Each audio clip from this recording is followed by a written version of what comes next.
Hello everybody. In this video I'm gonna show you how to set up a MIDI metronome. One of my drummers would like to be able to hear the metronome, and the simplest way will be to start the metronome using the comma key like this, and using the shift comma key I could simply activate the sound of the metronome, and I could connect an earphone to my MacBook and give the headphone to my drummer. But I don't want to do it like this, because when we practice in our studio, sometimes we are listening original soundtrack, so I don't want to use the headphone port output of my MacBook.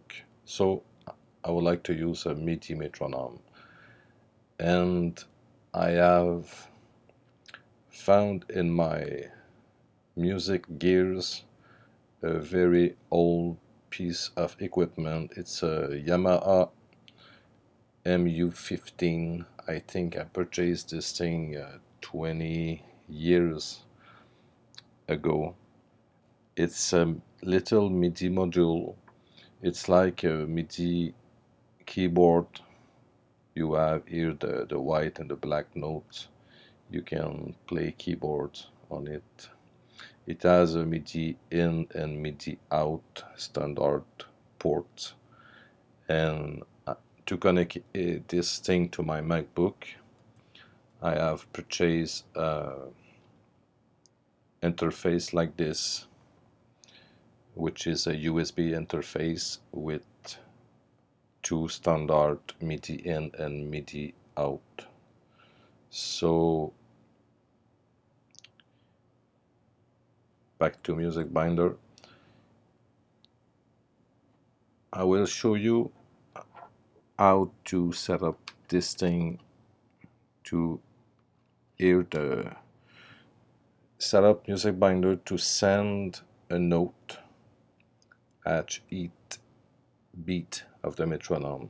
Send a note to the Yamaha MU15, and as you can see, I have connected headphone to the Yamaha MU15, so the drummer will be able to hear the metronome. You can, if you want to do this thing, you can purchase any cheap and old MIDI module or MIDI keyboard. This can be a very cheap one. You can, as long as it has a USB port or a standard like this one, standard MIDI input and output, and a jack for the headphone. So to configure Music Binder, I go in MIDI and metronome preferences. I see the MIO interface, MIDI interface here, and I will select it MIDI tick. I will set it to yes, channel 10, and I will select metronome click. And I will not use master switch, because the master switch, when it's set to master switch, this means that when I activate the sound using shift comma, or if I click here, the metronome of my computer and the MIDI metronome will be audible. But in my case, I don't want to use the audible metronome on my computer, but I want to always be audible for the external, the MIDI module. I think you can already hear it. I will try to put my little micro near the earphone. You can hear it in the headphone.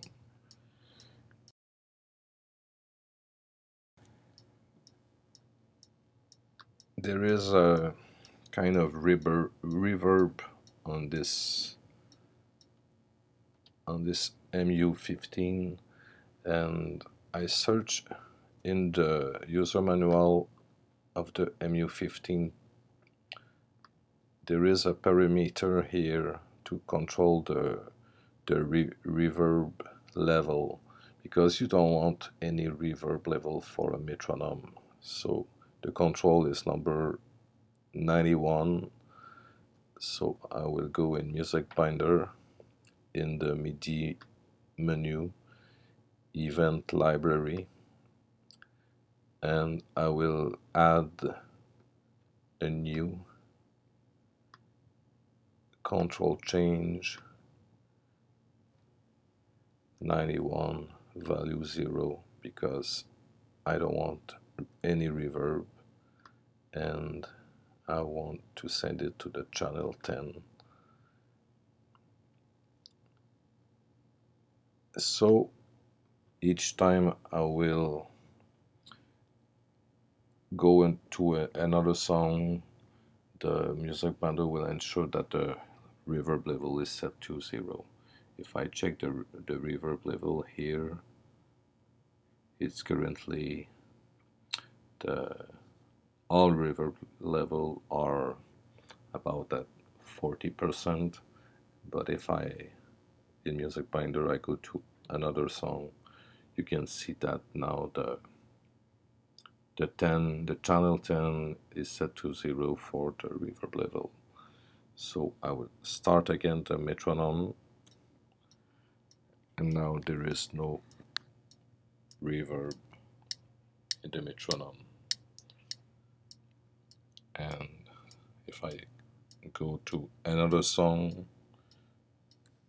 Save Tonight,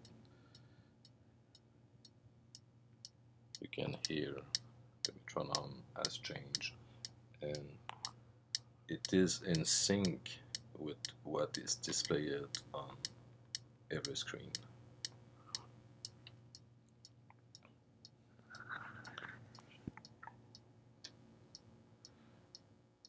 So that's it for today. Bye bye.